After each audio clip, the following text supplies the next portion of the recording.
Hey everyone, I'm so glad you guys could join me. This is an extra class, but I really think that if you watch this or if you're participating live, that you're going to get a lot, especially for what we're going to be doing next week. So this is teaching you to listen to your intuition with a fun exercise. We're going to do a centering exercise. It's a great exercise. It's not a meditation. I know some people are very overwhelmed by the thought of a meditation. It's quick. It's actually going to go along with what we talk about tomorrow with Thursday. We're going to do this exercise again because I think it's just so potent for creating inner awareness and everything we're talking about of being able to have that pause between our emotional and our thought reactions to consider what the belief is going on, etc. We always want to cultivate that inner awareness. And so I'm not going to sit and meditate like at work for 20 minutes to try to figure out what the hell's going on in my brain. This is a nice quick way. I probably do it now that I've practiced it. I'm probably good in like 30 to 60 seconds most times. So we'll walk through that exercise. And then we're going to do the coordinates exercise, which consists of me showing you coordinates on the screen. And then we are going to go internally and we are going to look for what hits come to us. So the process will be, I will take you into the inner awareness. We'll get really grounded and expanded. And then I'm going to go right into just showing you the coordinates and letting you go. I might throw in a couple of like questions that you can use for yourself to learn, but or to lead to ask questions of your intuition or to help with those hits. But truly, I'm going to be very, very quiet for about 5-10 minutes. Right now, while I'm talking, if you don't have a paper and pencil with you, grab that, pen, whatever, because we're going to want to write down everything that comes to us. So super quick, before we get into the exercise, just want to review the things that might come up for you, right? Let's talk about those clairs again, ways that intuitive information comes in. So we have clairvoyance, they're pictures in your mind's eye, things that we see, not going to be a movie, not going to be, like this shining, exactly what the thing is. Most of the time, it's going to be hints, right? So it's a quick flash. Write down, I'm going to say this a million times, write down everything, even if it doesn't seem related, anything that you clairvoy, anything that you see, clairaudience, anything you hear that comes to you, that can be the voice, right? It can be a whisper. It can be like audio, like waves crashing. It could be birds singing. Be open to anything that you hear auditorially. I'm gonna go to clairsentience. So clairsentience, empathic, and somatic. This is a little tougher when we're talking about, a location, a place, right? Coordinates are locating a place on Earth. So this, I would say you most likely get clairsentience, empathic. Remember, that's the feeling in your body. What am I feeling? Clairsentience, somatic is sensations in the body, like chills, etc. In this exercise, you're probably most likely to get those if you have an association with this place or something similar. So do still pay attention to those and write down anything that comes up. They're probably not going to be on their own, making a lot of sense, but you can absolutely write down anything that you feel, sensations in the body, because once you know the coordinates, you might go back, once you know what the coordinates are, when we reveal what it is, you might go back and you might be like, oh my gosh, I have this connection to this place, or I have this thought. So again, write down everything. Claircognizance, this is the one everybody wants, and this is the one everybody doubts. This is the one that's going to trip you up on this exercise the most, right, Lorna? This is the one that is going to trip you up the most because you want to be that person that just closes their eyes and they have exactly what it is.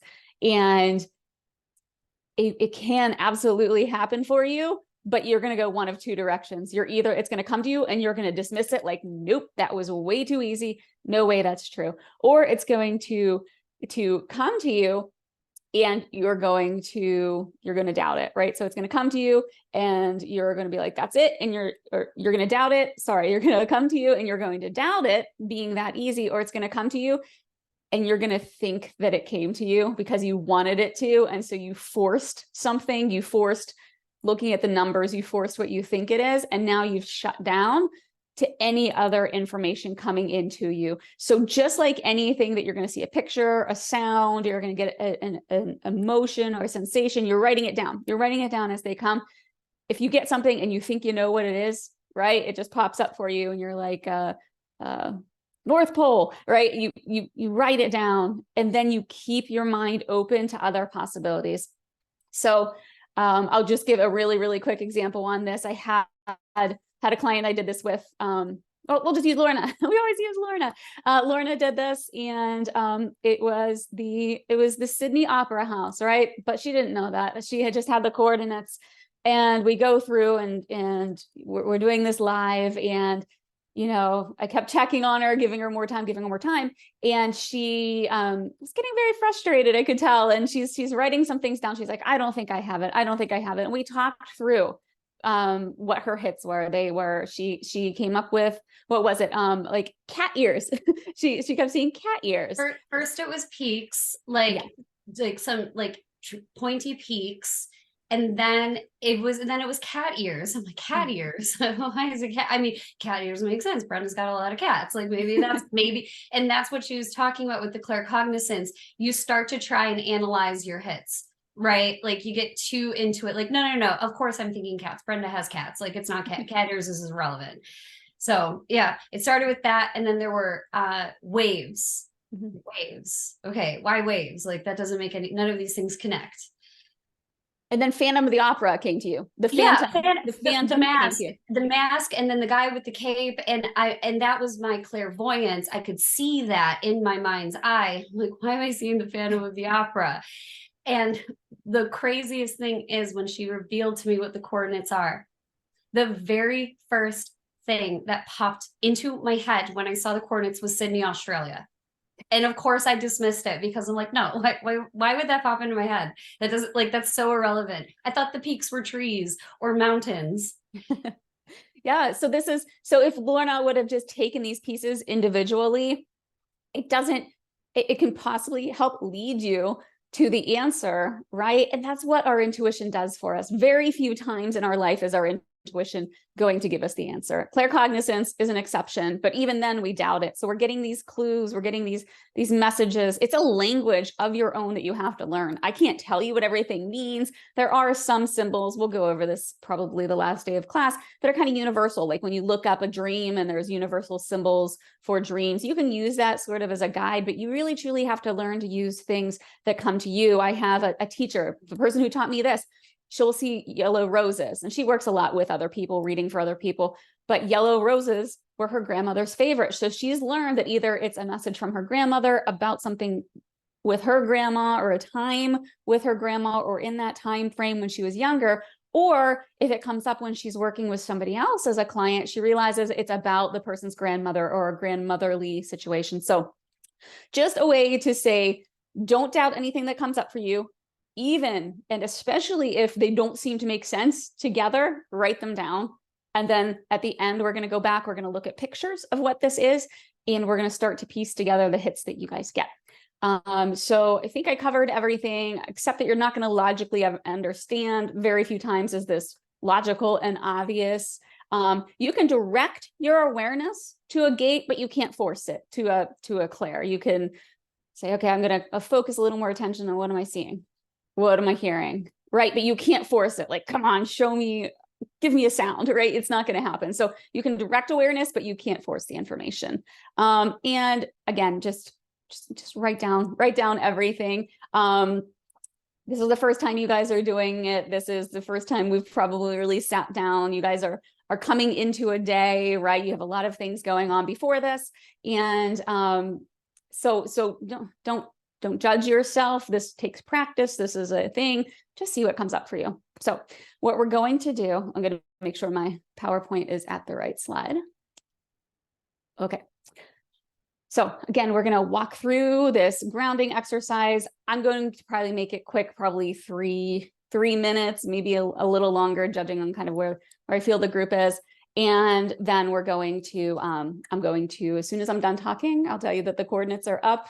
Hopefully my technology, I'm good enough at getting the technology to work fast. You'll see the numbers, and then I'm going to be primarily quiet and just use it from that centered space that you're in. Write down anything that comes to you. Just write it down. So, okay. So you guys can, if you want, you can go off camera. I'm probably going to go off camera so I'm not distracting to everybody. And we're going to go ahead and we're going to start the exercise. So it is going to start like a meditation. It's going to sound like it. Promise you, we're not here for long. But I do want you to have a comfortable seat, and you can either close your eyes or keep them softly open or open, whatever works best for you. And we're really just becoming aware that we're here, aware of the present moment. So much of our day is spent thinking about the things that we need to do, thinking about the future, thinking about the things that we didn't do or things that we said. We're stuck in the past, and we really don't take a lot of time to just be present with what is with us at this very moment. We think that it has to be this long, drawn out meditation, and we habit stack it into our morning and sandwich it between things, not knowing that we can drop into this awareness space anytime that we want. So your eyes softly closed, and that as the beginning, I want you to take a few deep breaths. So breathe slowly in and out.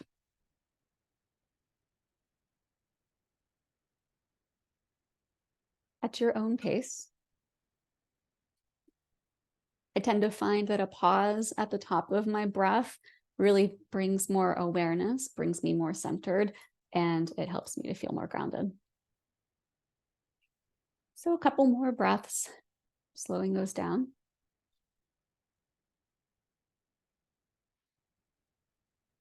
And what we're going to do is we're going to bring our awareness into us, inside, so that we can be aware of what's going on outside. So we want to start to bring our energy back in. Remember, we talked about that our field of awareness is around us, and we want to get really, really in touch with this field right now. So what I want you to do is I want you to picture a white ball of energy in the center of your chest. If you're a less visual person, you may feel it here. You can feel your energy. Whatever works best for you. Picture this ball of energy, the center of your chest, in your heart space. Remember, we get our intuitive hits and our information about the world all of the time through our heart center. So this is truly the core and the essence of where your awareness is. And I want you to picture or feel your energy around you drawing in. And this bright ball of light is getting bigger in your chest cavity, or you're feeling it expanding.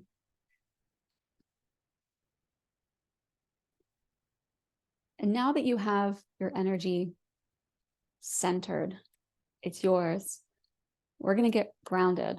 So I want you to see this ball of light moving down towards the ground. So it's moving through your abdomen.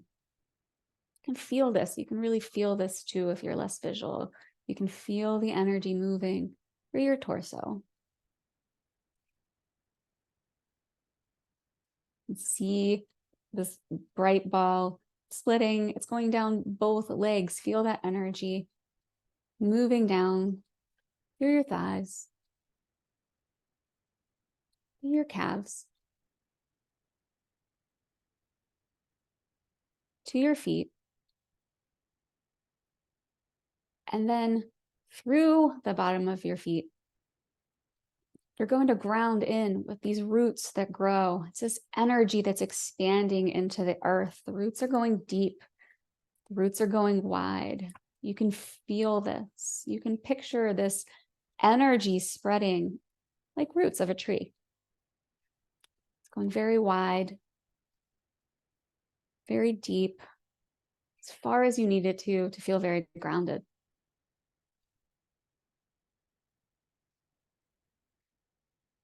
Once you have that grounded feeling, you're going to hold that grounded feeling. We're going to notice our heart center again. And now we're going to connect up. So we're going to take the energy or that bright white ball again, and we're going to move it up. We're moving up through our throat. We're moving up through our third eye. We're moving up through the top of our head.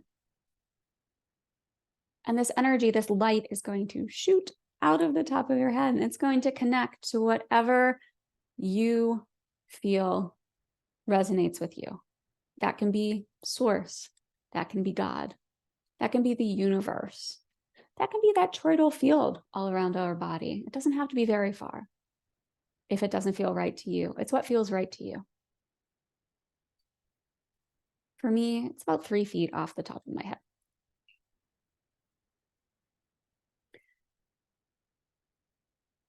So now you're connected upwards, you are rooted downwards. You have essentially like a string of energy, of light connecting you and grounding you. Now I want you to picture this energetic field, this string getting bigger and bigger. It's like a column growing and surrounding you. It's a place of awareness, place of presence.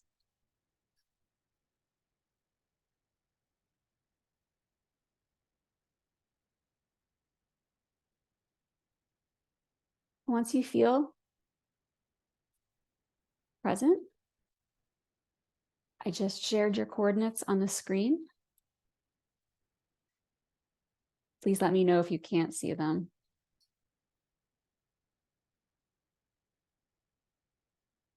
So from here, just be open.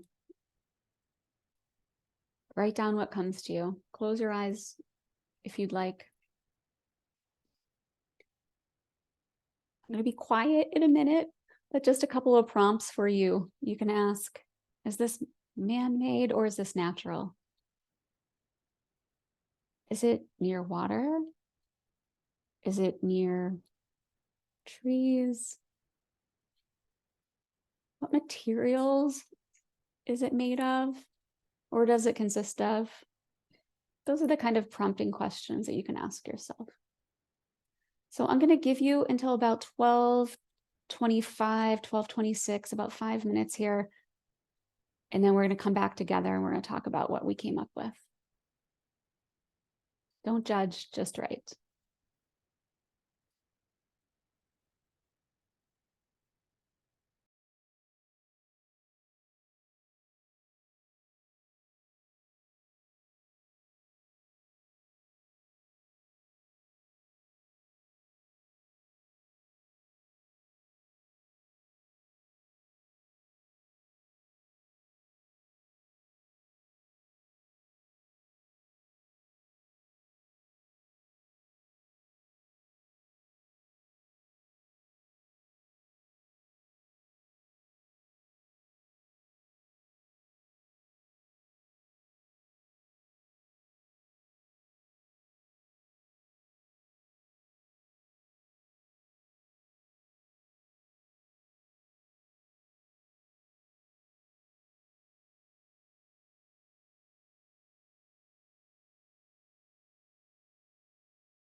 And for the last minute or two here, I'm going to focus on pictures of what this is. And so, we've talked about connection, being able to read other people's energy. So feel free to direct your energy perhaps to what is in my space as well, in my energy field, in my thoughts. It's a little bit of an advanced technique, but I think that some people have found that very helpful. So I'm going to go ahead and focus on the picture.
Okay.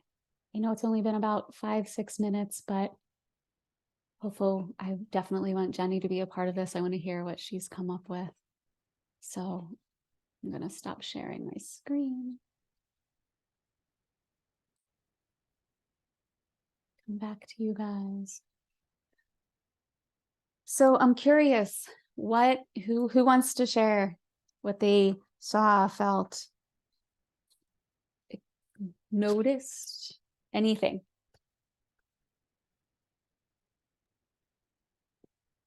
So I was picturing being like in the woods in the mountains with snow, calm, crisp air, the wind blowing, little animals, peace, um, lots of trees, lots of rocks, water, streams, mountains.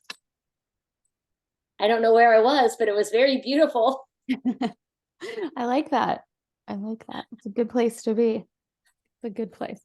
How about you, Lorna? Oh, Jenny? Oh no, Jenny, go first. Jenny, go. I must be in the same place as Tiffany. And I actually feel like I don't know if maybe it got planted in my head because one of the last things you said, Brenda, was something about trees, and I love trees. But I I think I looked at the coordinates, I was like, I don't know where I am. And then I started just like feeling, I think, happy places. So I think I was down the street, down the tree lane row of trees from Tiffany. I wrote that I was, outdoor amongst nature. It was ton of trees, birds chirping, crispy, fresh air, the same description. I said it was kind of high 60s, low 70s. I had goosebumps and then I didn't. I could hear the breeze blowing through the trees. Specifically, all of a sudden, when I started saying I could smell the trees, I smell eucalyptus and pine, and that took me to like Tennessee Valley in Northern California. And it's often where I go when I'm like home. So then in my head, I was like, I can really I can just taste that smell because I love it so much. And then because I transformed there, now I was like in a different place. I then saw that sandy path kind of walkway that leads to the ocean. And then all of a sudden I heard kids playing in the distance, even though I thought I was alone. And then, I wasn't. And then I felt, relaxed and calm and grounded, really more like I found that I was alone even though I somehow heard these kids in distance, so obviously, hopefully their parents were around, but I felt like I was in a place of like inquiry and curiosity. And then all of a sudden I went to like, I'm wearing workout clothes and I have sneakers and then I have a baseball cap on because I always do that to reduce wrinkles. And then I have sunglasses because my eyes are sensitive. Then all of a sudden, Ollie shows up, my puppy, next to me. Like I was like, I thought I was here alone. And how did I leave Ollie alone? And then he showed up panting because apparently he was playing. And then I smelled him and I felt warm and fuzzy. And Love it. I love that. Okay, I'll be quick because I know we're on a time crunch. And so the very first thing I thought of was there's a beach and the water is blue, but it's dark blue. It's not clear blue. It didn't necessarily feel like, sunny California or, white sand beaches necessarily, but it was big and it was blue and it was majestic and there was a beach. And then I got multiple tall structures. I kept thinking like, what's the temperature? Like, how am I supposed to feel? How am I supposed to feel? And I just generally feel a little chilly. And then a very specific mountain range popped into my head. I went straight to the Andes Mountains. It was like exactly like it just came into my head like a freaking bullet. So that was what I got. Okay. So you guys got to know that Lorna and I are very connected. So I'm going to show you what it is. And then this is how this stuff works. I'm so curious to hear because I think I had zero association with the actual coordinates by just looking at them. But I'm also awful at geography. You should be, if you're too good at geography, this won't work because then you're relying on like your learned knowledge and not your actual intuition. Yeah, well, you use both. Remember we talked about local and non-local. So that's actually the ways that I started mine was that way. Okay. Stay with me, even if it doesn't feel like this is hitting for what you saw or felt. At least I know Tiffany and I were together for a period of time. You were. Okay. So Oh, So Lorna, Lorna, you Yes. and I. Okay, Yes. you got the water. Okay, you guys have to know this about me. If you don't, Washington is my most favorite place in the world. I just went there. It's my happy place. It is where I can't wait to be there. So you got mountains, you got tall structures. You got the water is very dark blue there. Yeah. It is not too far from the water. Can I just tell you what this morning when I woke up and I'm thinking, what do I use as my coordinates? It was going to be Machu Picchu. So you were catching on. That's so crazy. That's the problem with this, guys. Oh, not problem. That's the cool thing with this, though, is and then I picked the Space Needle, and so I knew I was sending those waves out, right? Like I know this sounds really woo, but I knew I was sending those messages out. And like, no, you know what, Andes, I decided to do the Space Needle because I was going to picture it, and I can picture more about the area. But then I'm like, how much am I associating what I love about the area in Seattle, right? Like when I picture Space Needle, I'm picturing Seattle, I'm picturing wider open spaces. For me, that's where I'm very happy. So I worried about, when I go to Washington, I don't go to Seattle, I go to the mountains, I go to the woods, I go to the clear air, I go to all of these things. So, I worried that my interpretation or my putting my energy towards that could cause confusion. But Jenny, you talked about you nailed the temperature, 50s to it's 60s to 70s right now. That's The cold crazy. breeze, the walking paths. I'm trying to. You sometimes have to dig a little far into these pictures, but there's a ton of paths around here. You said about kids, there is like there's a huge park. Like as I can remember going up the elevator, and there's a big, huge, really fun looking park, lots and lots of kids around, and definitely there are green spaces where people have their dogs. Seattle is very, very, very much into having pets around kind of at all times. And so, you're picking up on those things. I also worried about choosing this one because as you're honing in and you're getting spaces, this has everything, right? It has water, it has mountains, like absolutely. You can see Rainier from Seattle. You can see the Cascades from the area. So I worried, but then I thought it was a good example because just follow what you're feeling, follow what you're hitting.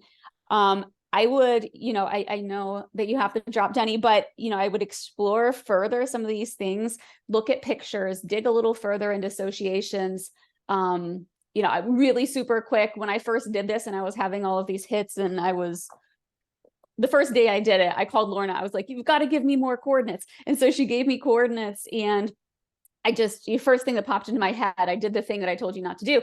I said, what did I say? I said Coliseum. Coliseum. And she's like, no. I'm like, okay, let me go do this for real. So I did the exercise and I sent her in, and I saw it was more in like, more the desert. I saw pyramids. I saw weirdly like a top with yellow and blue on it. Anyway, so we dug, and it was the Sphinx, which I didn't get the Sphinx exactly, but we started looking at these things. So I started looking at giant blue and yellow top, like a spinning top, an old picture of the Sphinx. What they rendered it to look like, it's not really a cat, it's a human. And it's, I don't know, its mask, its hat had blue and yellow stripes on it. Lorna typed in Coliseum. What did you type in? Coliseum and Sphinx, right? Yeah, something like that. Yeah. And they had just 2 weeks before our exercise found underneath the Coliseum what they called a Sphinx room. So it was a room that it was uncovered and had Sphinx. It was like, it was the Sphinx room. It was some Roman emperor or aristocrat, someone important that had made this dedicated some like hidden dungeon room just to the Sphinx and artifacts of it and artwork of it. And that was literally just uncovered under the Colosseum two weeks before we did this exercise. I didn't even know that. I didn't know that. Yeah. So this is the first exercise you guys have ever done with it. Don't doubt what you're coming up with. Dig, understand the associations. Maybe you've never been to the needle itself, but maybe you've been to Washington or you've been to an area that you feel like is Washington. Tiffany, you nailed exactly what the area is. Like that is Seattle. If I was going to describe Seattle, that's it. And then Jenny comes in with her high 60s, low 70s, backing up, kind of what you said, the warmth and eucalyptus. That is, again, that West Coast kind of feel. So, you're in the area, right? Nobody came up with desert. Nobody came up with like, trying to think of more examples. Like we were all in sort of the same area, right? And look how you all had similar things, right? It wasn't one of you over here, one of you over here, one of you, you're in the South Pole. None of that. And, so somebody said snow, right? And I had just this morning, I am on a ton of pages for Washington. Again, my obsession. And after I'd thought of this, I'm scrolling the pictures and there was a fresh snow last night on Rainier. And so, like all of these things, was I thinking about that as I'm posting the coordinates, or are you picking up on that? And you could say we're pulling and we're guessing and we're trying to make things fit, but look at what Lorna came up with. How did she have all of this big, huge structures, and then suddenly it's Andes Mountains, right? There's all of these things that associations that happen, that this is what you have to learn about your intuition. Is it's unfortunately very rarely going to give you the exact answer. But look, we were all in the same general area, had the same experiences. Tiffany, you're here in Ohio. Jenny's in New York. We're all distant, and yet we had these very similar things. So explore, if this was fun, like explore what you felt, what you thought. Look at pictures of the Space Needle, look at pictures of the surrounding area, right? Just do Seattle and surrounding area. Tiffany, you absolutely nailed my favorite things about Washington, which is like that cool, tons of trees, rocks. I love scrambling out there. I love mountaineering. I love all of that. So, yeah, just it's an interesting exercise. It's interesting, but frustrating, but then interesting again. So hopefully you guys got something out of it. Hopefully it was fun. Yeah, Northern California Rainier. Yeah. See? Yeah. So good. So that's just, the more and more you work with your intuition, the more and more you understand that you're not going to get the direct answers. We have free will, right? We are given hints, like we've talked about, like what is intuition? It's information that's out there, but it's kind of, it's applied to our life. And so we get these hits, and, if you think about it as your higher self, right? That's your connection point, this energy that we come to earth with, whatever you want to call it, your soul, etc. It's this connection point to what surrounds us. And, even though you have this and you have information, it's trying to guide you to what is best for you, right? And so that's why we're doing all of this work, uncovering and shifting beliefs and understanding what our beliefs are, because the more you're able to be in that space of being you, being your authentic self, being your higher self, not to call it that, but the more you're moving towards that, and the more you're getting rid of the noise of past experiences, the noise of what other people told you to be, the more easily you are going to hear this. It's a calm voice. It's a voice that it's guiding all of the time. Now, you might not like where it's guiding you, because it might be something scary you have to do, but it's never a scary voice. All of those things. So as we work, and as you work to uncover and become more your authentic self, your intuitive abilities come online a lot more. And it's one of those, if you use it, it continues, but if you don't use it, you lose it. And so the more connected and the more you practice following the hits that you get, following the synchronicities that come up in your life, even if they are scary, and especially if they're scary, the more this intuition is going to come online for you. So we'll keep working on that. Did you like it, Tiffany? Was it fun? Loved it. Good. I was feeling like I was on the West Coast. Like I could feel that, and I could see it, but I wasn't real sure exactly where it was. But yes, that was awesome. Good. Yeah. Somebody, we always get something from it. And I love doing this as a group. I'm so glad that Jenny was here. Because it's just so fun to see what other people come up with, but also to be like, yeah, that's what I was seeing. And to see that we all ended up in the same area is just it's just mind blowing to me. I love this stuff so much. So good. I'm glad you liked it. So. Thank you. This was so fun. I love doing this. I really do. I know we should do it like every week and just practice. I using know I our want to do it again. Well, maybe I can get one for another day because I know there were a few people that were sad they couldn't make it. They were supposed to be here, but they couldn't make it. So I will definitely, and you guys, maybe on Thursday, we can just talk about it briefly and you guys can talk about how cool it was. And maybe people will be more apt to make time, and I'll do more of an effort to find what time works best for people. It's just so tough during the week, and then evenings are for family. So I am struggling to find the time that works for people, but maybe once they hear from you guys how cool it was, maybe you know, maybe we'll find a time that works for more people. So appreciate you being here. Thank you. All I right, love thanks, this guys. so much. So Me good. too. Thank you. All right, we'll see you tomorrow. Sounds good. Okay. Bye.